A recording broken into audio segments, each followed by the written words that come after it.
David, it's not that bad. Yes, it is. Okay, it was that bad. But do you really need to wear the paper bag over your head? Yes. Listen, we've been to 3 straight second weekends, beaten number one seeds in back-to-back tournaments. I really don't think you have to be that ashamed. I hear what you're saying, but the bag is not coming off my head. Whatever. People that are just listening to the show can't even see your nonsense. So, welcome to the Hoop Southbound Show. My name is Maddie. And I'm ashamed. And today on the show, besides David's nonsense and mortification, we're previewing what is another great week of SEC hoops, reacting to the biggest storylines from the first weekend of conference play. And we've got guest Andrew Miller from Maroon and White Nation to talk about a huge week ahead for the Mississippi State Bulldogs today on the Hoop Southbound Show. Now, David, take it off. No.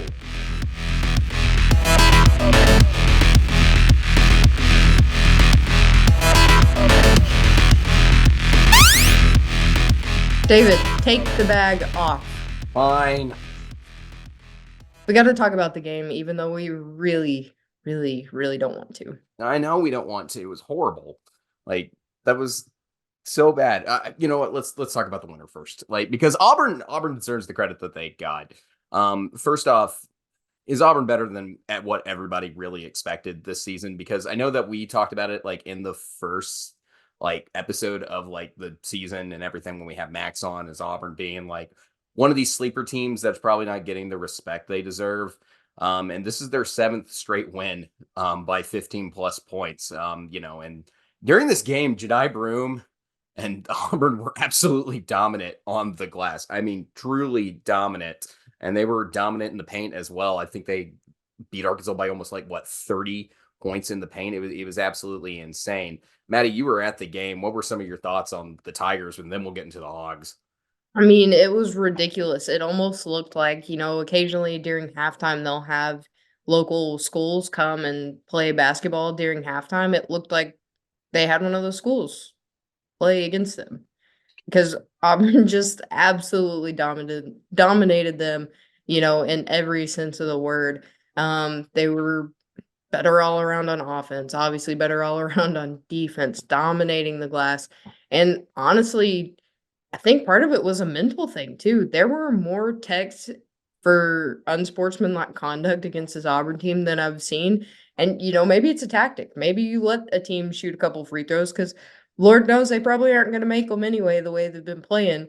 So you bark at the bench a little bit and, maybe it just makes the whole team off.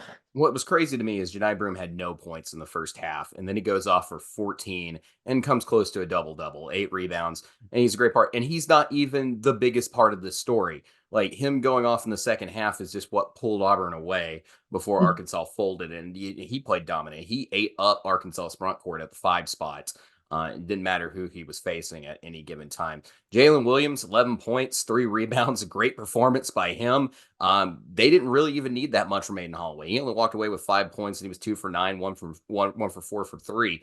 And then you look at the bench production. You had Donaldson and Baker Mazzara coming off. Both double-digit performances off the bench. Their bench played great. Got the points you need, and you got contributions from Cardwell and Johnson. And Katie Johnson. Both those guys made impacts on this team. They shot much like Arkansas when they're on. Almost 40% from 3, around 50% from the floor when their offense is clicking. I mean, these teams are weirdly kind of built similarly, and just looking at the points breakdown, the game that Auburn had 16 assists and everything else is much more common to what we see when Arkansas is playing the right way. Auburn looks great. They look like the team that, a lot of people anticipated Arkansas being. And so that's what's even scarier is how balanced, how great this team can play. They're a good basketball team, and they're going to win a lot of games in the SEC if they play like that every given night. I mean, you mentioned it. Janai Broom came out after halftime, had an absolutely fantastic game. So that's a plus to look at moving forward is Auburn can take those points from the first half, make those adjustments in the locker room, and do what they need to do to get the job done. So that's definitely something to look at as we move forward when they're playing those big name teams like Tennessee or Kentucky or, um, really anyone, especially moving into the tournament because that's going to be a big adjustment period. When you're playing a team that you don't know much about, but when you can see it play out and then make those halftime adjustments, that says a lot about this team, and it's going to get them far in the postseason. This wasn't even that big of a win, really, in the perspective of the net. But the way that Auburn won that game from a metric standpoint skyrocketed them in the net rankings. They're in the top 10 now. So we now have 3 SEC teams in the top 10. They're in the company of Tennessee and Alabama when it comes to their metrics and with their win-loss record, when it comes to their quadrant play and everything else. They look like a very, very good basketball team. There's not enough you can't say about Auburn. They're balanced. They rebound. They work well in the paint to get easy looks. They've got a dominant big man in Janai Broom who can get the job done. He's not even that big. That's what's crazy is that's how good of a basketball player he is. He's actually a forward in the way that his game is built. When he goes to the NBA, he'll have to change positions, and I'll want him to shoot the 3 ball a little bit more. But like his contribution to this team right now, he's eating up guys who are college level 5 men, and he shows a lot of versatility in his play and his ability as a basketball player. So I'm encouraged for Auburn for what they see. I know right now I don't look happy. Auburn, if you weren't playing Arkansas, I'd be like, damn, y'all playing great. Like I'd be like really like that was impressive. Everything else. For the Hog side of this conversation, we need to get into this because this is it's bad. And again, Maddie, I'll start with you. You were at the game on Saturday. Go ahead, tell us what you saw, tell us what you think, and then I'll go into crazy land later. Yeah, I mean, I think, even going through the years where Arkansas wasn't considered a top tier team, I don't think I've seen that much disappointment in Bud Walton Arena ever. Like even as a kid going to games, I remember us being absolute trash and you And didn't during the have people Pelfrey years, walking yeah. out. Yeah. And you didn't have people walking out with between the 5 and 10 minute left to play mark. Like it just nobody was in it. The fans weren't in it. The team very obviously was not in this basketball game. And I don't know if they're even willing to turn it around at this point because we've seen several times when this team gets down, it's just kind of like, okay, shoot ourselves in the foot, we're done. Yeah. Yeah, I know. They took a punch in the face going into the locker room at the end of the half, and they never got off the mat. It was bad. You had a couple of guys who made a couple of contributions. This is not a complete, just like every player on this team falls into this category. But like, yeah, the team quit. They quit. This was this. Okay, I want to first say this. Anything I'm about to say about this Arkansas team should not take away from Auburn's performance because Auburn's performance was great and they played great basketball and they deserve all the credit that they get. Like they played great basketball. For Arkansas, this was embarrassing. This was a historic loss. This is the worst loss in program history. Arkansas has never lost a game in Fayetteville this bad to a college team.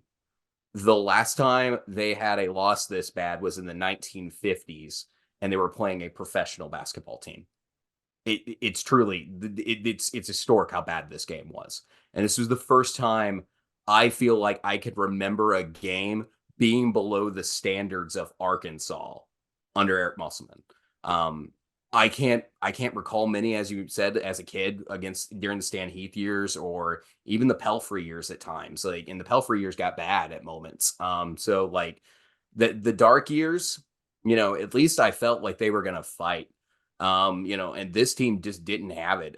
For me, like I question everything. I absolutely question everything. I question everything, but Eric Musselman at this right now because like Eric Musselman has a resume to show that he's doing fine. And I know someone pointed out against P5 teams since Maui last year. There's a lot of things you can get into that record. I wouldn't put much stock in that. But overall, this was well below Arkansas standards. And Eric Musselman flat out said the exact same thing. Now I'm being hyperbolic here, but give me a lineup of Devo, Blocker, Blake, Cade, and Pinion at this point. Like, at least I know those guys know what this program's about. Because they grew up in Arkansas, they've been with the program for a while. Run those guys out there. Like that, as an Arkansas fan, I know that's hyperbolic and that's not the lineup you actually want to run, but like in my heart, like sure, give me 5 guys at least that I know are Razorbacks. Because like that gave me a question. They gave me questions all over the place. And like I said, it's not to say that anybody I didn't name in there maybe guys, that hey, I tried, I get it. You probably did, and I agree with you. Because different performances, like Minifield had played well. That's not to call any player out. That's just where I feel this team's at right now. It's bad. And I feel like Eric Musselman has told us the problem. He has been saying it a while, and it's not coach speak. This team doesn't have it. Can they find it? Can they find that thing that Arkansas Razorback basketball has been about for a long time? Because this is a top 20 program. Not this is a top 3 program in the SEC, arguably the second best behind Kentucky from a historic standpoint, and that was well below the standards of Razorback basketball. And if this game doesn't wake you up, I don't know what will. I don't know what we'll do it this season, because like that was. I'm at a loss for words. I'm at a loss for words. Go ahead, Maddie, because I'm going to crazy lane. Yeah, I mean, there's a ton of what ifs and, why me kind of things that we could go off of. I You can't can even pull. go into the numbers with this team because like they completely quit. Yeah. It was that bad. Like they played so poorly, you can't even look at the numbers and say like, oh, like yeah, this seems to be an area that they need to improve to get this team on the right place. No, there's none of that this week. Like, because you don't actually know. And Eric Musselman said he was disappointed 1 through 14 in his press conference. I agree with him. Like, the performances just weren't there this week, and it was bad. It was really, really bad. Go ahead. I'm sorry I cut you off. I just wanted to insert that. No, you're good. I totally get it. It's kind of our therapy event session after this game because we're catching up after your long weekend. It's a lot of I don't think it's a talent issue. I I think don't we have either. a lot of raw talent on this team, and I can't tell if it's a chemistry thing, they can't learn how to play together, or, is it a mentality thing? Is it a generational thing where, a bunch of boomers are saying that, all these younger generations don't know what hard work is? Like, are we starting to see that more when it comes to the basketball court? Is it NIL? They're getting paid. They don't care what happens out there.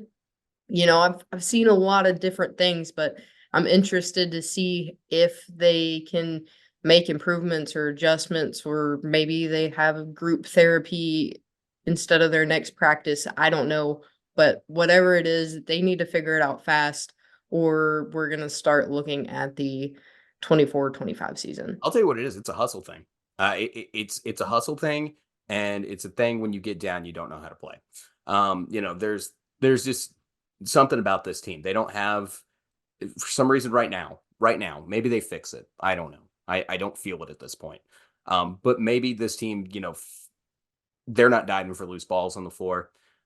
They don't respond when they get hit. They're not making those shots count when they need to make them count.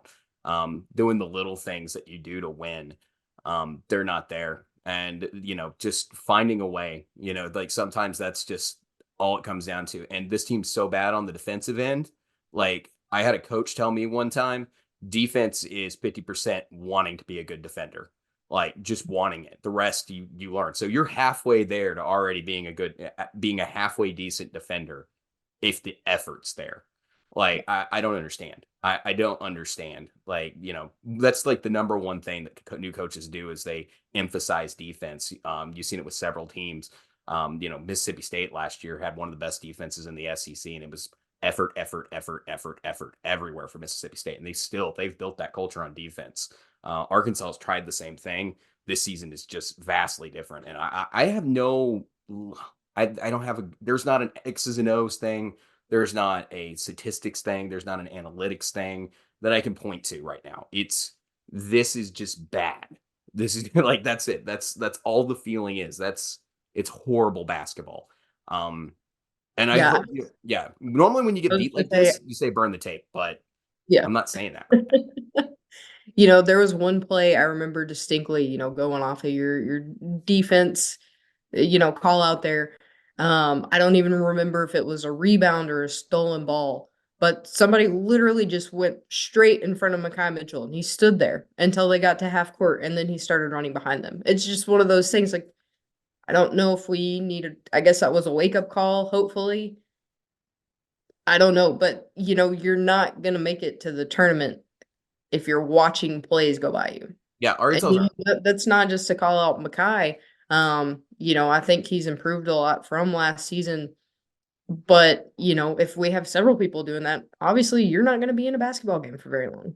Yeah, I don't know, and I hope Eric Musselman's got some kind of solution up his sleeve, because Eric Musselman will be here next season, and one way or the other, Arkansas is going to be a different team next year. But this team's got to figure it out because they're not owed an NCAA tournament run. They're not owed that. No one's just going to put Arkansas in the tournament because they've been this super successful basketball team in the tournament. You got to earn to get there, and so that's the point right now. I Is did see, gave me a little bit of hope.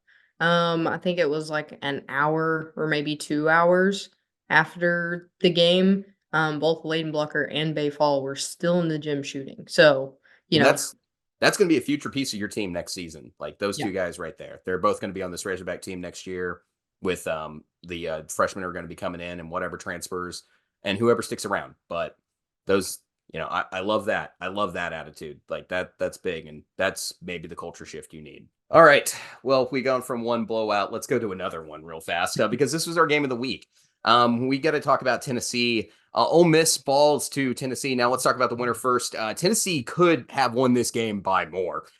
They kind of took their foot off the gas here. They out-rebounded Ole Miss by a huge margin in this game. There's fantastic ball movement in this game, and Ziegler and Adu both had great games. Remember when we talked about, I know, actually, let's go back to the beginning of the season, and we talked about, let's go back to about 3 weeks ago when we talked about Tennessee being a national championship contender and like the week 6 top 12 and the history behind that, the trend that we've been seeing. Remember when I said like if Ziegler, Gainey, or Santiago Vescovi can up their offense by just a little bit, like a bucket a game, their offense would improve and everything. They hung 90. They hung 90 in this basketball game at home, and Ziegler and Adu were the guys. So that was an impressive performance, and this is the Tennessee team. If Tennessee plays like this, there ain't many teams that are going to beat them. That's a hard basketball team to play against. Maddie, what were your thoughts watching the Ole Miss Tennessee game? Zakai Ziegler is back, baby. I'm so excited. I was a big fan of him last year. Devastated when he went down with the injury. Gained some confidence throughout the offseason and absolutely crushed it in this game against Ole Miss.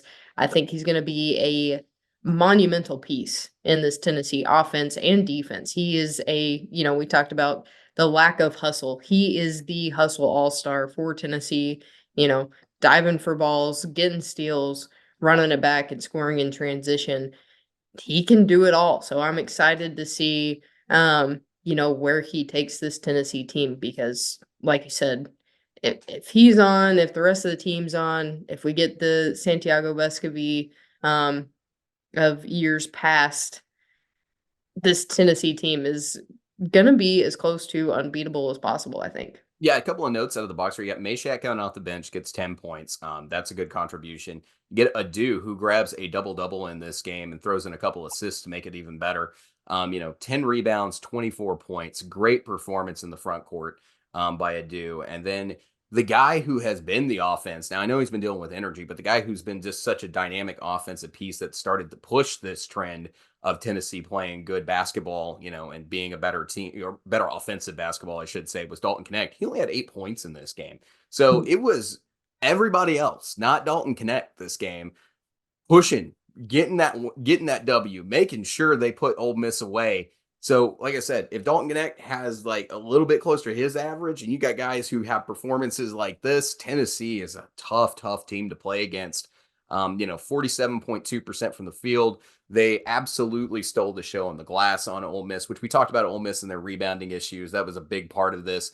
But they won the glass by, what was it, 23 boards?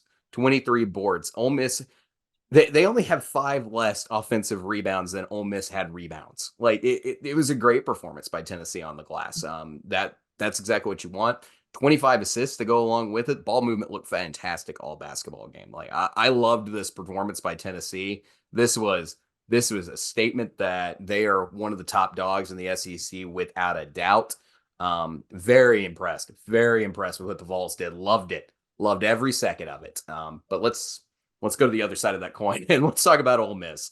Honestly, in what I just saw on the floor, Ole Miss just kind of quit playing around the 4 minute mark. It really stuck out to me when the Vols had 6 offensive rebounds in one possession that they went to reset and 8 clock on each one of those. Like it was kind of over, and Ole Miss was just not really into it anymore. Like they were getting those rebounds, resetting.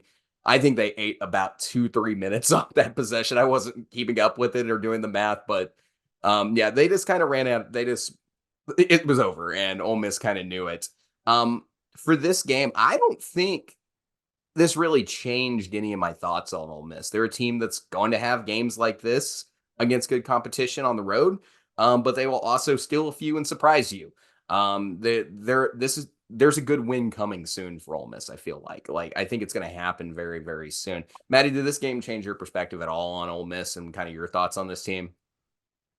Not really, but I think, it probably changed the perspective of a lot of people who, were riding high on the Ole Miss train. Obviously, they were undefeated. We had some Ole Miss fans that were not happy with us a couple weeks ago because we were saying, there are teams that aren't, their resume, and Ole Miss is kind of one of them. They're a great team, but can they hang with the top dogs in the SEC? That's debatable. Well, I'll Like say we Ole said, Miss is their resume. They're not their record. That's what I was really yeah, getting at. They were not just because they were undefeated did not mean that they had a better non-conference than several other teams. They were eating up Q4 opponents, yeah, and not doing it impressively. yeah, exactly. Before conference play started, their most impressive win was obviously The Memphis game, I feel Memphis. still feel Yeah, like is yeah Memphis. Yeah, yeah, the Memphis game, where they played great and they had to play great to come out with a win. I believe that one went into overtime. So they had to play their hearts out to even get a win in that game. Um, you know, you can't be winning games if you're giving up when a quarter of the game is left to play. Um, just one of those, like we've talked about. Ole Miss is a great team. It's going to be a great first year team for Chris Beard, but I don't think that they're by any stretch a conference title contender. what we've kind of learned, I felt like also, if we're going to take anything from Ole Miss, is number one, Murray, Flanagan, Brakefield, those guys, great. The great basketball players they can put up, they're going to be a significant portion of Ole Miss's offense. Morel is too. Morel just, he had 9 points in this game. He'll have games where he'll go off and he'll play even better. But I thought those guys played well. Those guys played well, but the rest of the front court, and I'm going to circle here primarily Cisse and Sharp. You got 2 7-footers. The rim protection, you got 4 blocks in this game from those two, but you got 4 points out of this. And you also got a grand total of 7 rebounds out of your 2 big men and a combined, what was it, 32 minutes played between them. So it's kind of a question, just like Sharp's got great rim protection. He can steal the ball, he can rim protect, he can do that portion, but he's got to get down and he's got to find some boards. You can't have a 7 foot plus guy not raking down rebounds. Like that's just a problem. And So, David, was it last week or the week before you that I said came that you out were and say not I told impressed with Sharp. you? Yeah, I know you're not impressed with Sharp, but again, he's out here leading the game in blocks. Like his rim protection's great. Like the rim protection's great. The rebounding is the problem. I think that's the biggest portion of it. Like, yeah, for sure. And again, they're playing Tennessee. Like, let's give the credit that needs to be deserved here. They're playing Tennessee. They're playing the best. Yeah, they're playing the best defense in the league. But I think boxing out is a clear problem for this team. That's gonna hurt them. And like you've got to get back to the fundamentals of basketball and work on some of that boxing out, especially with your big guys. You got to get more rebounds. You just you gotta get more rebounds. And then this is this is just what most year ones kind of look like under a good coach who can get a team going in the right direction. So I'm not alarmed at all. With Ole Miss, they're kind of still that team that I think they kind of are. Maddie, any closing thoughts here? I mean, it sounds and kind of looked like Chris Beard needs to go in and poach Kentucky's nutrition and weight specialist, just based on what we're seeing with Sharp and Cisse. Bulk them up a little bit, make sure boxing out isn't a problem next season. And, it would do wonders for that team. Absolutely. All right. So I was getting ready to put this show together and conclude my big notes on the night. It was like, nothing else crazy will happen. There'll be nothing that crazy that happens in this week. I got another game to talk about, by the way, but like I just made sure I threw this one in here because this game took all of us by surprise. We knew LSU was better this season, but were they beating Texas A&M on the road in College Station better? And apparently the answer is yes, indeed. Yes, indeed. LSU goes into Reed Arena and gets the win. Kind of a bit of a shocker if it was under the radar. It was the biggest upset of the weekend, according to KenPom. 68-53. I think I tweeted it out what the KenPom projection was for this game. Yeah, here it is. KenPom had Texas A&M beating LSU 80-68 at 86%. So there was a 14% chance that was going to be LSU victory. KenPom liked Texas A&M by double digits, and LSU goes in and wins by 15 on the road.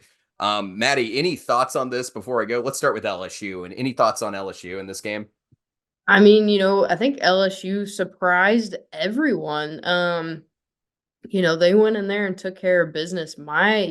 My shock, obviously, with as high as I was on Texas A&M this season is with them. I think this, you know, shows us that LSU may be a little bit more trouble than most people are going to be expecting down the stretch when their team is lined up against them.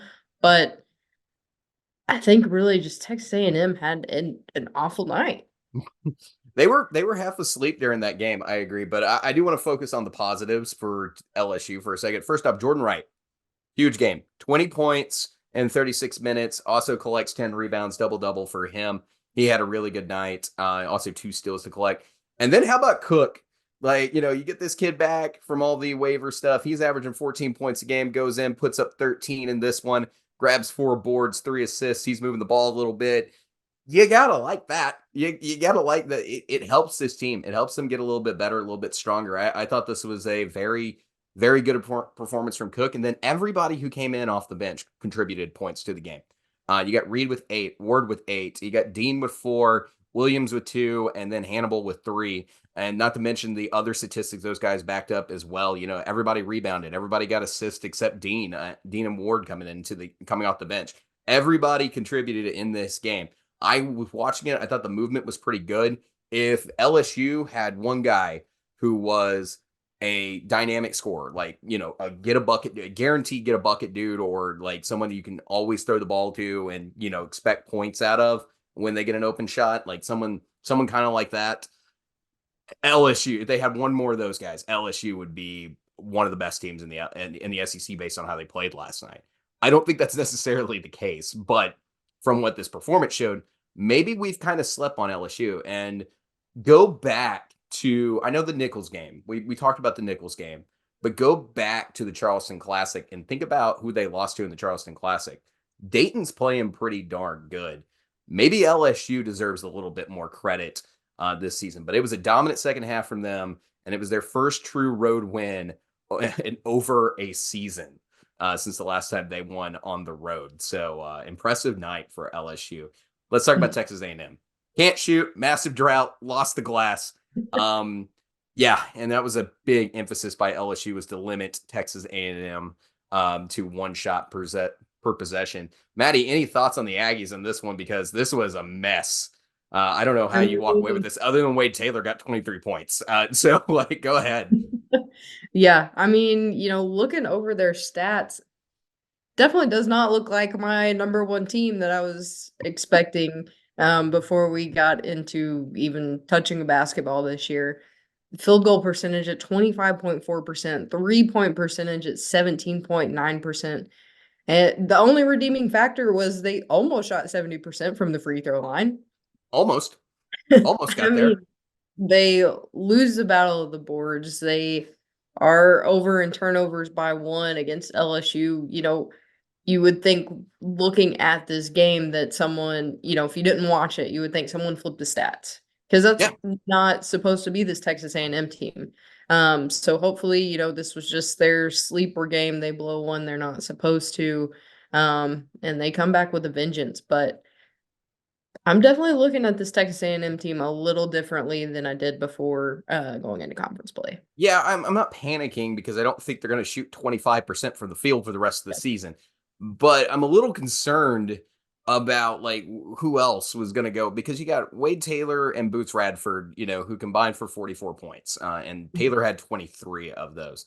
Hefner goes 0 for 8. Coleman goes 0 for 3. Uh, Carter goes 0 for 3 off the bench. So you got a grand total of 6 points in bench production in this game for Texas A&M. Nothing worked.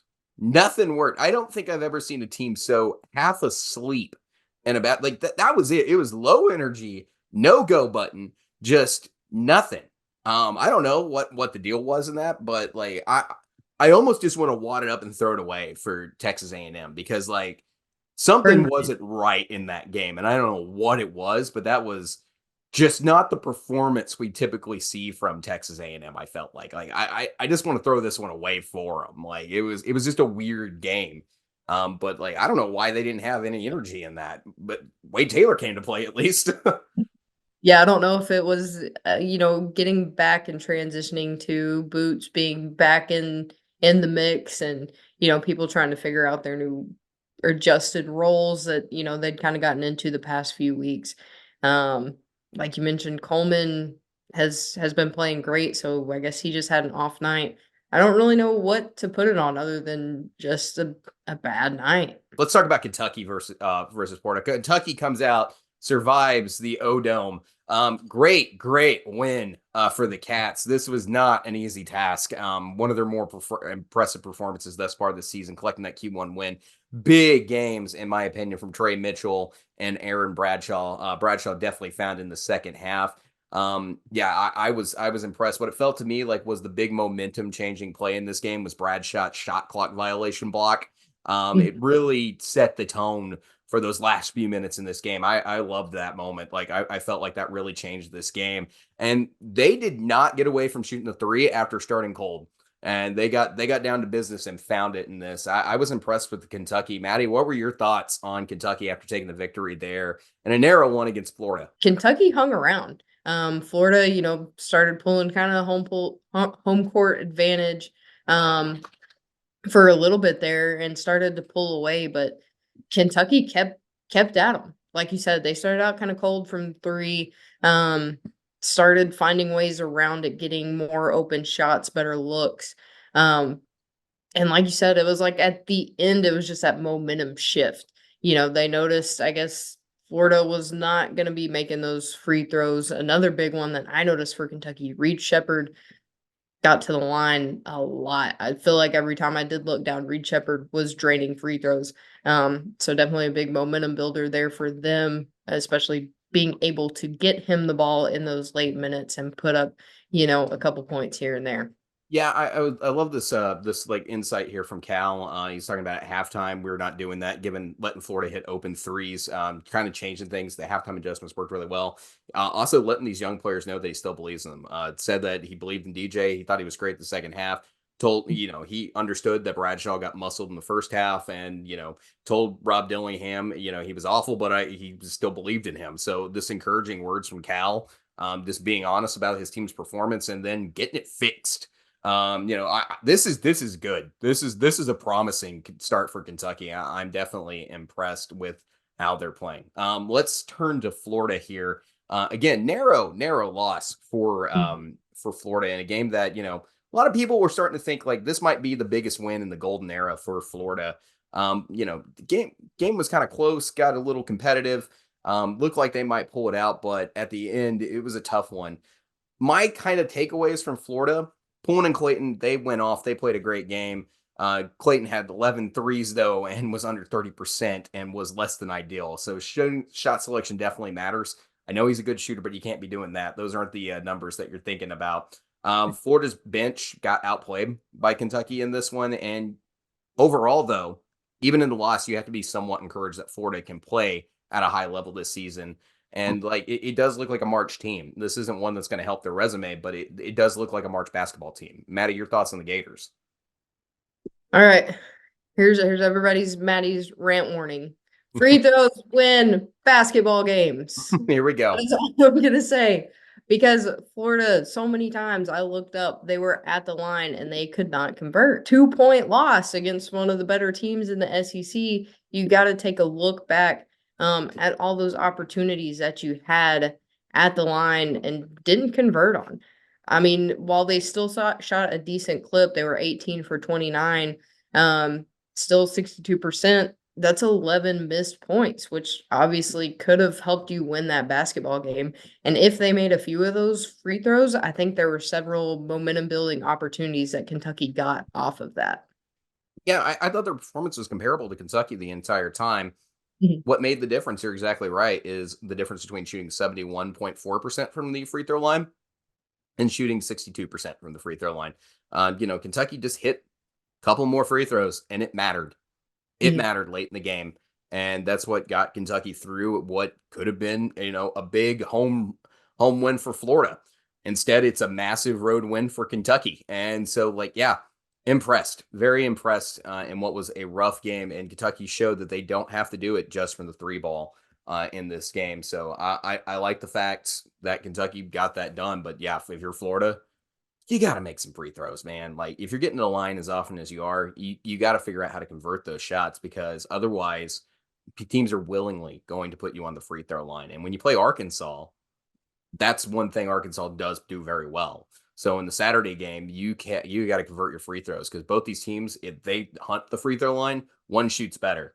And it's Arkansas, and as bad as Arkansas has been, that is the one way that you can lose this game upcoming to Arkansas, as bad as they've been. So it's a concern. The free throw lines matters. So you've got to convert your free throws. All right, we're going to talk about that tough schedule that State has in front of them. It's a huge week for Mississippi State. Some really big opportunities in the hump. This week, we're joined by Andrew Miller of Maroon and White Nation to talk about the Mississippi State Bulldogs. And we welcome to the show Andrew Miller from Maroon and White Nation. Andrew, how you doing today? I'm doing fantastic. How are you guys? Doing great. First off, I'd like to apologize on behalf of this show for unanimously picking Mississippi State over South Carolina this week. The curse of unanimous picks had to hit somewhere, and apparently Tennessee was not going to be that team. We did get a twofer, though, by the way, because we all unanimously picked Texas A&M over LSU as well, so that clearly backfired this week as well. But we're sorry for you guys over there in Bulldog Nation. Yeah, thanks for that. It's a tough loss, but obviously Carolina's playing a lot better than I think we all would have expected coming into the year. That's a tough place to play when it gets packed out. And, the issues you had getting into foul trouble and with the rebounding, it was going to be tough to overcome. So hopefully they can turn things around this week. Yeah, absolutely. Now, in the past on this show, we've asked our guests a fun question at the end. I've had a rough week as an Arkansas fan, so I need a laugh this week. Tell me exactly why you hate Ole Miss so much. Please, just please fill me in as a Mississippi State fan. The number one word, and I think most SEC fans would agree with me, it's the arrogance. Arrogance more than anything else. And look, I understand they are starting to turn things around in football for them. That's great, whatever. That is one of the cockiest fan bases you will run into. And also, they're annoying me extra right now. Like, they've got this ridiculous Twitter presence, a bunch of these morons with Pete Golding profile pics just going after any and everyone. So they're pretty bad right now. Incredibly annoying, incredibly arrogant for a program that, like, let's face it, I mean, not across all sports. Not exactly like they're that much better than really anyone else. Frankly, they're compared to most of the SEC a lot worse. And I'm not going to toot Mississippi State's horn. Don't get me wrong. I'm not that out of whack about my opinion of my own program, but they certainly seem to believe that they are in a tier that they are not. And that arrogance gets to you quite a lot. So I enjoy it. There. I love the passion behind rivalry, and it just makes my day just a little bit better hearing that. Just a little bit, because Saturday was a rough one. All right, let's talk about State. Coming into the season, expectations were very high, and then you had the injury to Tolu Smith, but he's back now. How much do you think Tolu Smith actually raises the ceiling for Mississippi State because they played very well in the non-conference besides that game against Southern. Yeah, this was after what Chris Jans was able to do in year one, there were very high expectations around this program. I think there were false expectations created going into Ben Howland's last season. Fan base was trying to run with this feels like 96 thing that did not pan out whatsoever. So now with what Chris Jans was able to do with the experience you had coming back, you get to the tournament a year ago. This was as excited as I've seen state fans be about basketball in a very, very long time. And obviously that was such a big blow when you hear that Tolu goes down. And it's like, man, if he's going to be back early timeline, you were thinking mid-January at the earliest. And I'll be honest, the phrasing they used when they released the statement made me think they may not know if he's going to play this season at all, because they left that very vague and very open-ended. And then thank God a few weeks later, you start to hear it sound like actually the timeline could be pushed up, and you end up getting him back right before the start of conference play. He's an outstanding player, and it absolutely does raise State's ceiling to being, I think, a top half team in the SEC. I think you potentially could have been that without him with the way that you saw Jimmy Bell performing throughout non-conference. But, I'm not going to come on here and say SEC contender. I think I replied when you guys asked this question on Twitter a couple of days ago. I think maybe I was talking in terms of the tournament, but in terms of the SEC tournament, maybe a double bye, be a top 4 team within the league could kind of be conceivable. Offensively, you are still a little bit limited, especially in your backcourt with your shooting. So I don't think you can truly win a title, but I think this can be a team that could maybe be in the mix late in the season. So yeah, it's a huge piece to have back. Yeah, for sure. And that makes a ton of sense to me. State was definitely one of the teams that we had circled for a sleeper in this conference toward the beginning of the season. But then that pick got a little rockier because same like you, the reaction to Tolu Smith, we weren't exactly sure. Maddy, you have the next question if you want to go ahead. Yeah, Andrew, you mentioned offense, and that really, I think, is what kind of held this team back last year. So from what you've seen so far this season, how have some of those concerns been addressed, up to this point? The name is Josh Hubbard. That's kind of where the offense is coming from. That was it's weird to call it a recruiting win because the guy signed with Ole Miss out of high school. But once Kermit Davis gets fired, and that was kind of the relationship holding that together. He gets out of his letter of intent and is able to sign with MSU, and he has been an absolute superstar. And the surprising part is sort of a guy that you picked up in the offseason that hasn't been a contributor. Like you thought it was going to be Andrew Taylor, the transfer out of Marshall, who last year was over 20 points per game. Really haven't seen him this year. Right now, he's not with the team for a personal matter. It's kind of been iffy what's going on there. But the expectation when State picked him up is, okay, that's going to be the guy who's that presence in the backcourt, who's just going to come in and be able to drain shots. It's been Josh Hubbard. And for a true freshman to provide the spark that he has, it's really changed what this team can be. Because last year, so often, everything you did offensively was 100% being driven through Tolu Smith. It's get it to him, let him create, and hope you do enough elsewhere to hold on to grind out a win. And you would typically get, okay, maybe one other player can step up in an individual game. You didn't have anyone else providing consistent performances week by week. Hubbard thus far has been that guy. Right at the end of non-conference, he hit that little bit of a freshman wall that you would expect, but he started to look a little bit into form against South Carolina. So he's been an outstanding player and just a massive revelation for this team. I absolutely agree there. Yeah. I'll grab that next one. Go ahead, man. No, absolutely. Go ahead, Maddy. I was just going to say, Josh Hubbard's definitely been a big surprise for the SEC this season. That was actually, our next question, but you laid it out there perfectly. With him being outside of the top 15 and freshmen coming in, I think he's been a big boost to Mississippi State for sure. Totally. And look, I think elsewhere you are getting a little bit more consistency for some other players. Shaquille Moore was someone who last year, it kind of felt like when State was at their best, it was when Shaq Moore was performing. And he had a solid game against South Carolina. He missed the first couple games of the season, I believe, with the suspension was the deal there. It's been a while now. I don't remember exactly what the circumstances were, but since he's come back, he's someone who I think is probably the best at just making a shot on the team. When there's nothing there, he'll find a way to get it to drop. If you can get a little bit more consistency out of him, DJ Jeffries, I think if they can get him to stop insisting so much on trying to shoot the 3-ball, he's supposed to be that wing player, and it's never fully materialized. He's had like one really good game in that role. Get him to be a little bit more of a slasher, I think, is going to help things a lot. But yeah, more than anything, it's Hubbard and what he's been able to add, just giving you someone you can consistently rely on in the backcourt, it's helped out a lot. He has been fantastic. And yeah, when we did our freshman 15, I wish we would have done a profile on him for sure. But we've talked about the offensive end of the ball a little bit. Let's turn to the defense. State's defensive numbers, again, their defensive rating in yet fourth, several other categories remain amongst the best of the SEC under Jans for another season. How do you think State's defense will impact some of the better offenses that are in this conference this year? They're just suffocating. And you saw some of that at the start of the South Carolina game. Unfortunately, the Gamecocks then started to knock down some threes and change it. But like the first 5 minutes of the game, Carolina only had like one bucket or something like that. And they just get after you and will contest. They do not leave a lot of open shots.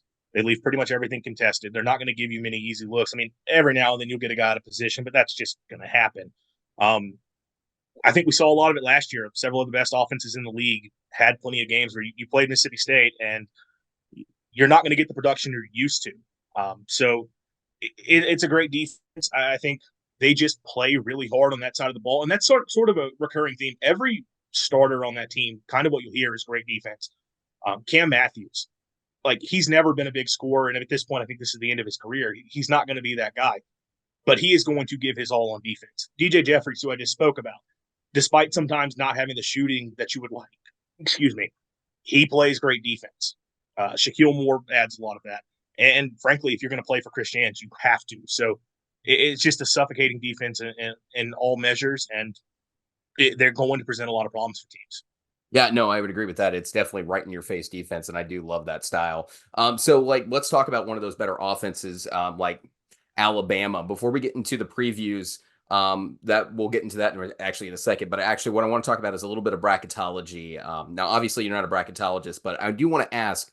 South Carolina, you end up losing to South Carolina, which was kind of a needed game based on the schedule that you have coming up because you have several tough games, but with several good quad one win opportunities. First things I want to ask is, how are you feeling about this team coming off the South Carolina loss? And second, how important are these next two quad one opportunities for State's season? It'll be massive. And going back to the South Carolina game, I kind of spoke on this earlier. The performance itself is not what concerns me because, again, it's a road game, very difficult place to play. And at this point, we just have to give Lamont Paris and the Gamecocks credit. They are playing very good basketball. And State has home and away with them every year. I think that's changing with the expanded SEC, but that's been part of that rotation. That's been a tough place for State to win. They usually split that series with the Gamecocks. So the loss itself is not that out of the ordinary in the way the game played out. And I hope any Gamecocks fans listening do not take this as me trying to, diminish the win.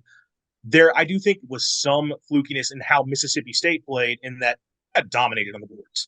I mean, it was a 35-26 advantage for South Carolina, a team that's not insanely great at rebounding. Mississippi State typically has the edge there.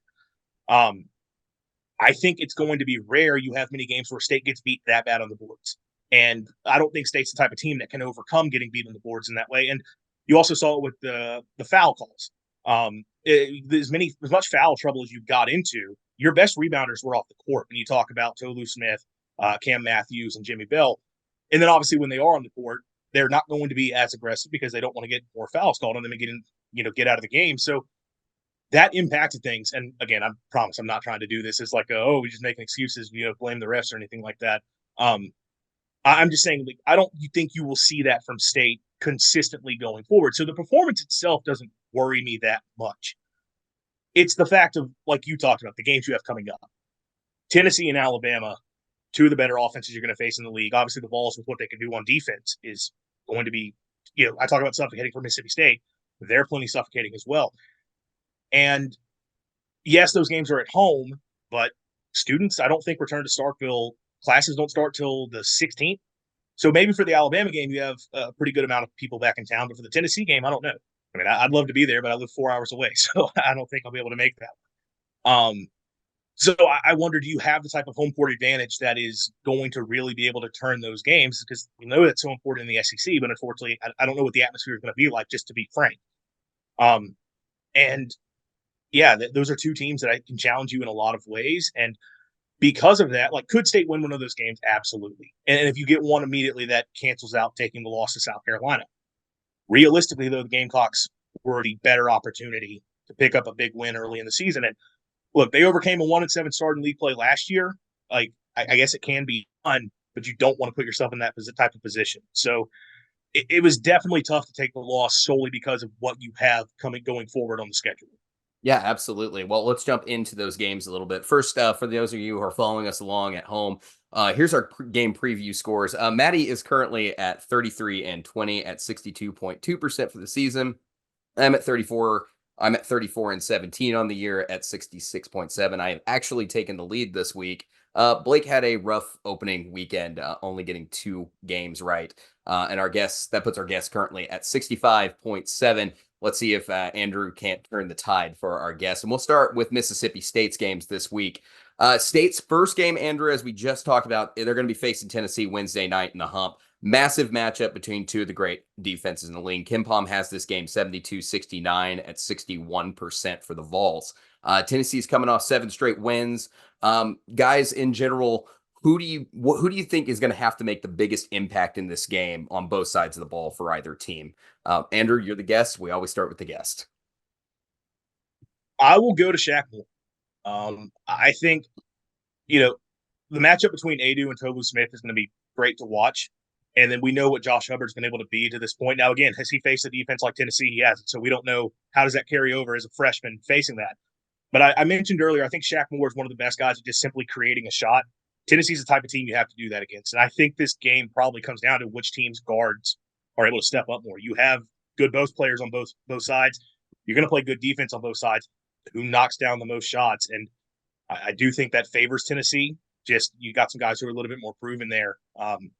So, yeah, I don't know about a score prediction, but I do lean the Vols getting that win. Well, we don't ask for score predictions. That's the good news. But go ahead, Maddy. Yeah, so I know the lineup is probably going to look a little bit different this week, but I need to see more from the starting lineup as a whole. In that game against South Carolina, the bench productivity, while it included Tolu Smith and Josh Hubbard, if we're going into specifics, came off the bench. The lineups number looked abysmal compared to what the bench was producing. But if we want to get specific, I do want to see more out of DJ Jeffries.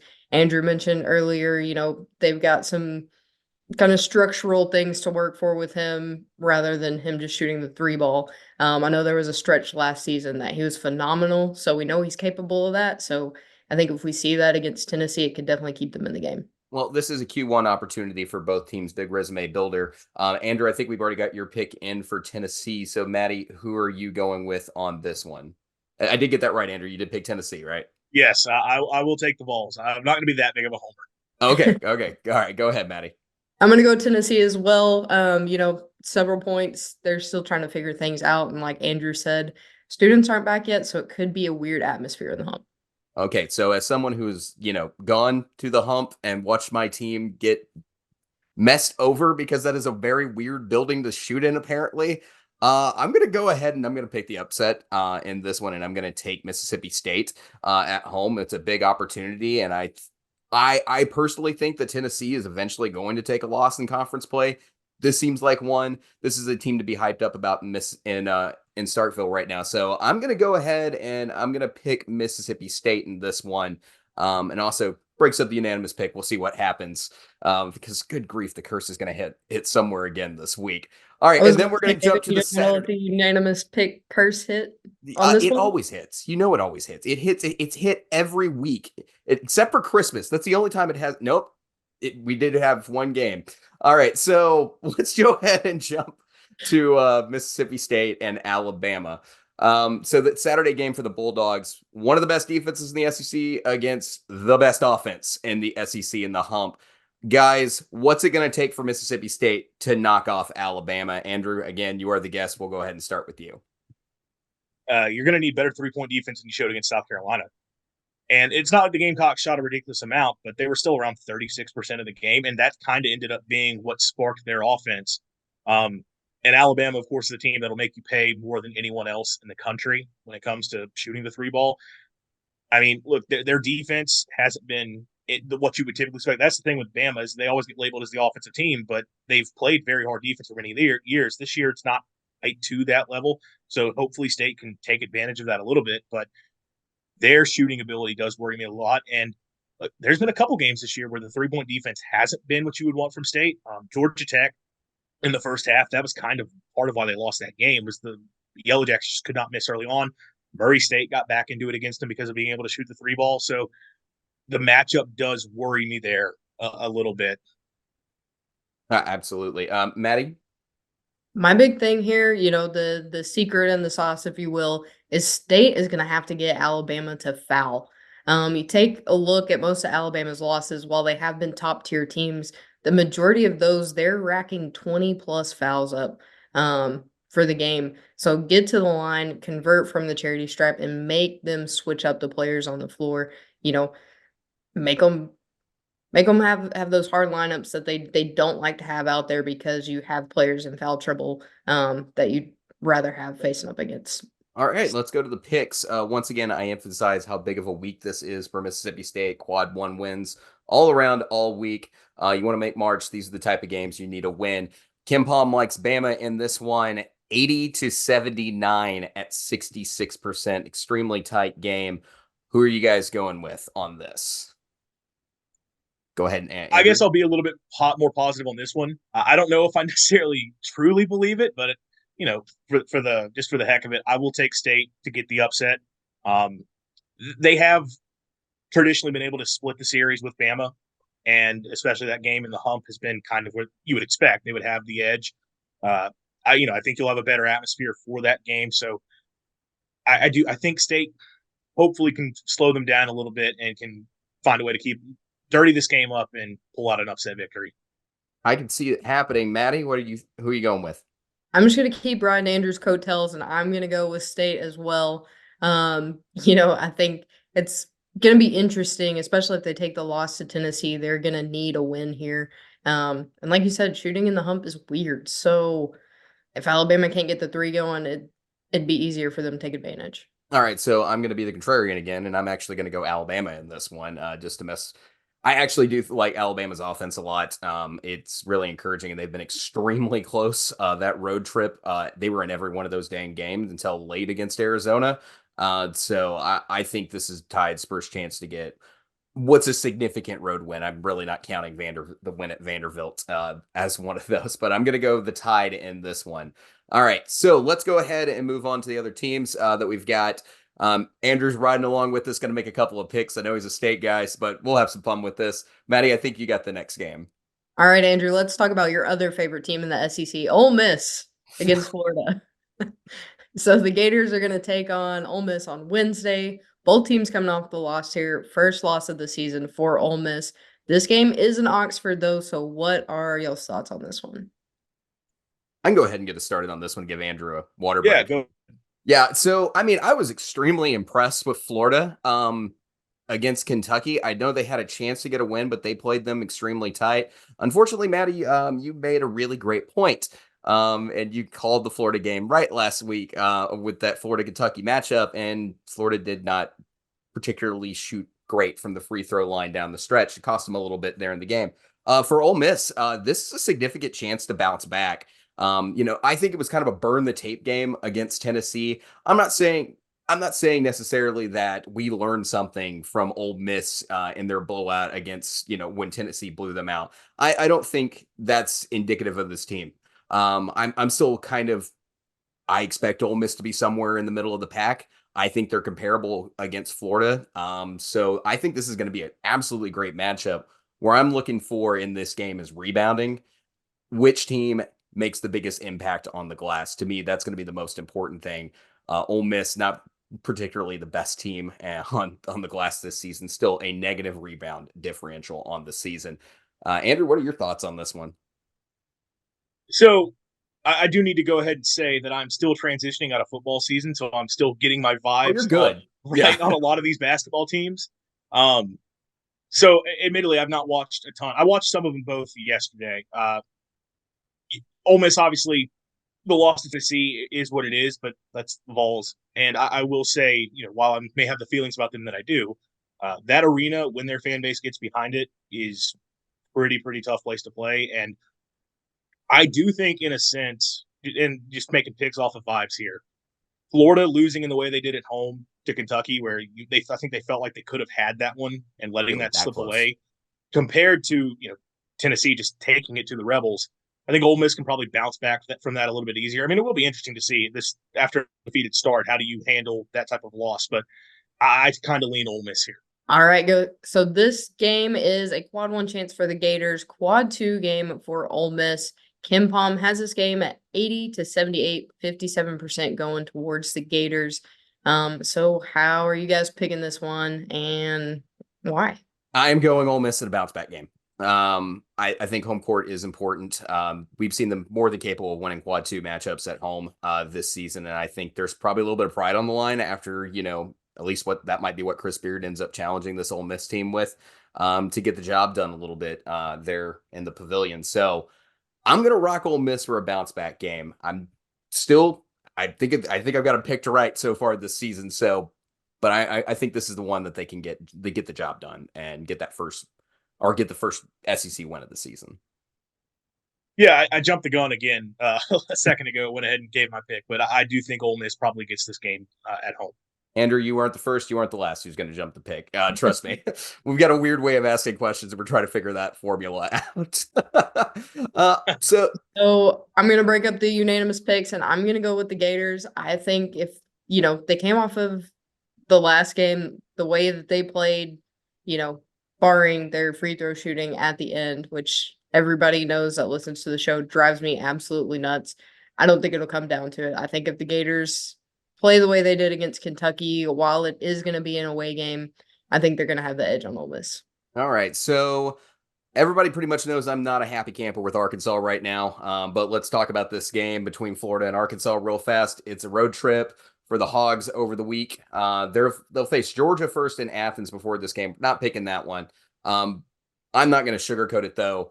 Arkansas got beat by Auburn, and they look terrible. I'm going to ask you guys any opinion on this. Is there literally any hope for this Hog team? Because I think so far it looks like the worst team Eric Musselman's had in Fayetteville. Whoever wants to jump on that first, go ahead.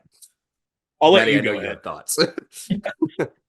I mean, so I texted David after the game, and I was very disappointed, because it's my niece's first Razorback basketball game, and it was an absolute travesty. Like, so sorry. Hopefully her 6-year-old brain does not remember that down the line. Hopefully just remembers the fireworks show at the beginning, she said, was her favorite part. So let's let that stick there, and not the fact that they got absolutely demolished. It was just an awful atmosphere in Bud Walton. It seemed like people were leaving with 8 minutes left to go. And the team just had absolutely no fight. If you watch the press conference, Coach Muss basically just said this team isn't in it. So I don't know if there's something that can turn the players around, but it honestly kind of sounds like Muss has given up on him. He's like, it is what it is at this point. So it doesn't look Keon good. Benefield is also saying the team quit in that game.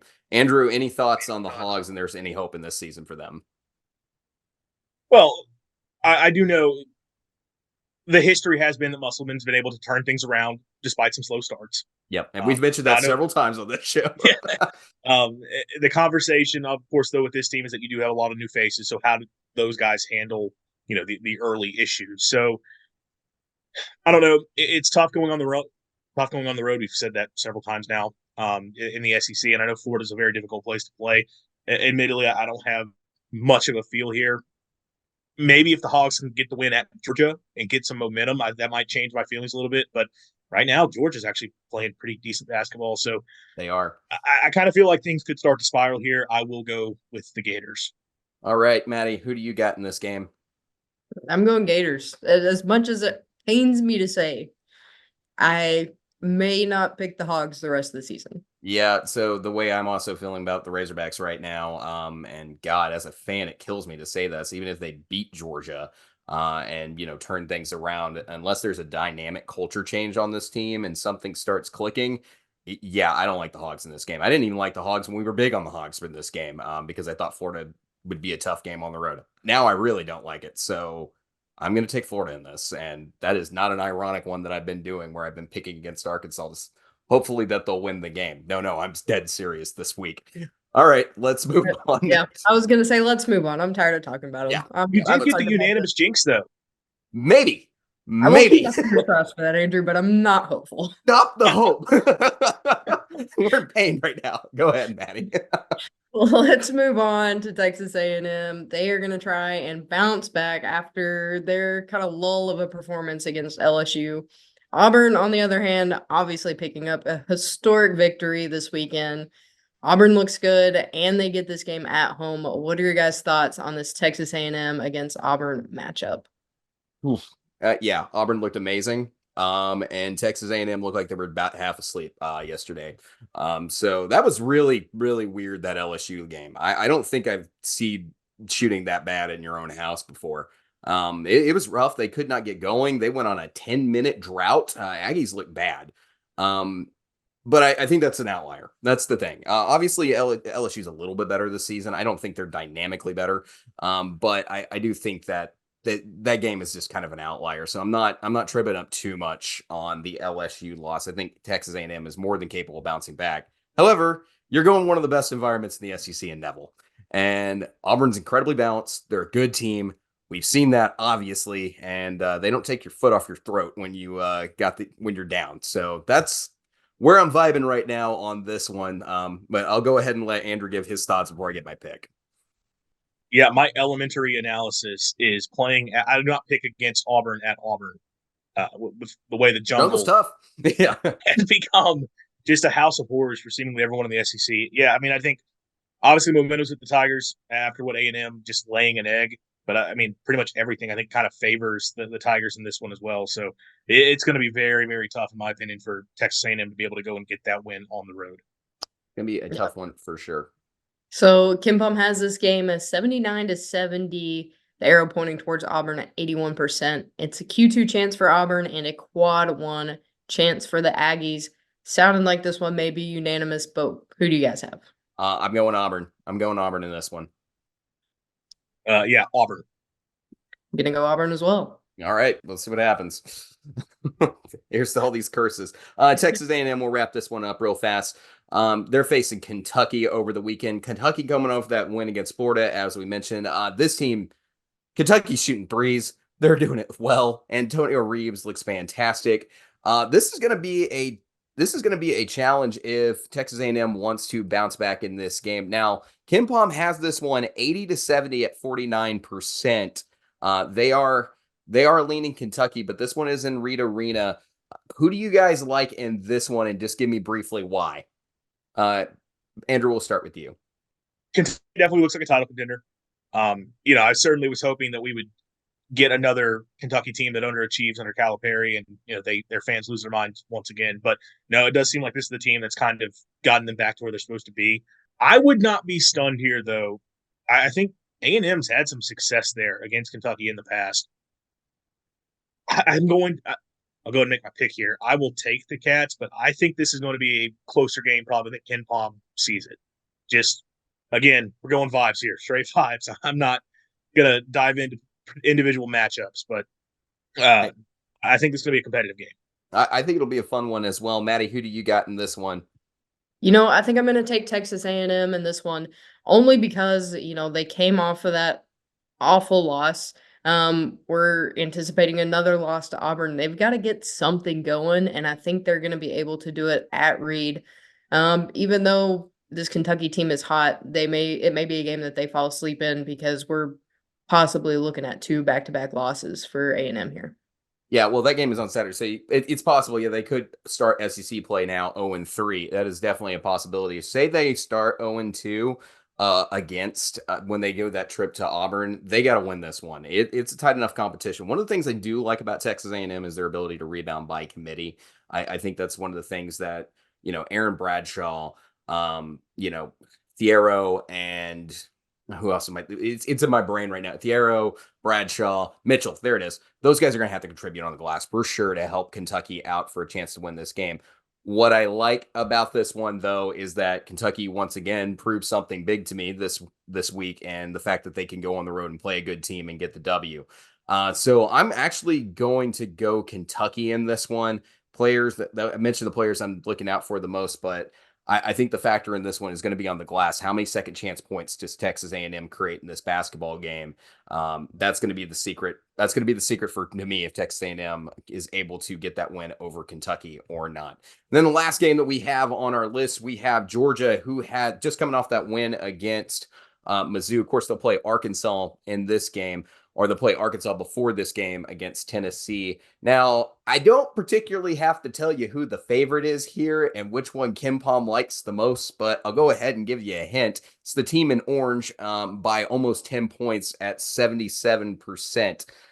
So, guys, I'm going to guess that everybody's picking Tennessee, but do you think there's some hope for Georgia here? Because they do have a very dynamic young team, and how much can Georgia learn from a big environment like this going forward for the rest of the season? Whoever wants to grab it, go ahead.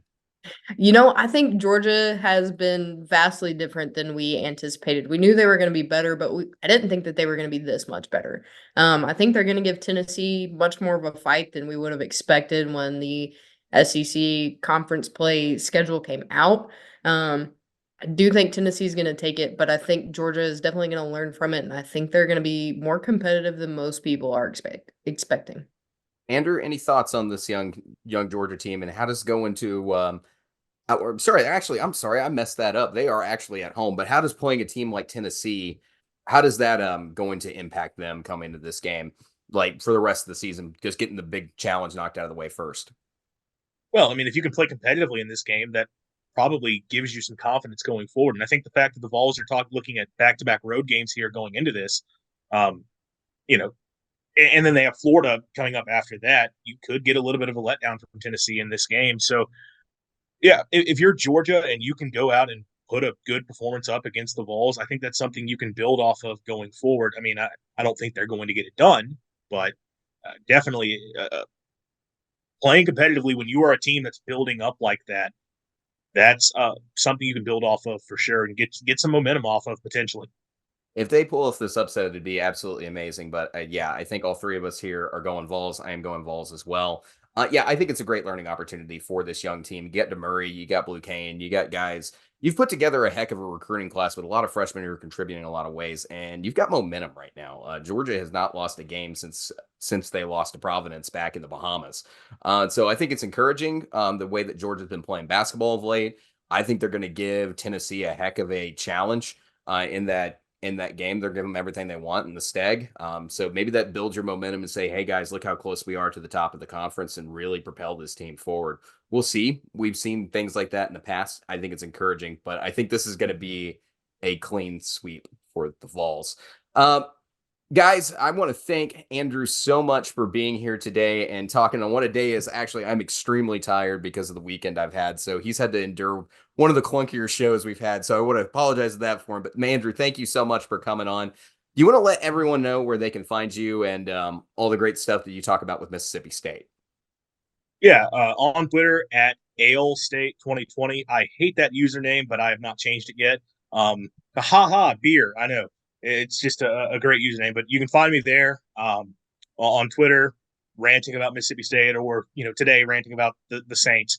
But other than that, maroonwhitenation.com. It's the Mississippi State's fan-sided page, and throughout basketball season, I'm mostly going to be doing some bracketology roundups. I do not have the time to make my own bracket projections, but I will gladly go and compile what everyone else is saying. But it's sort of resume discussion, right? Where are the Bulldogs at? What do they have to do going forward if they're going to assure they get a bid to the tournament for a second straight year?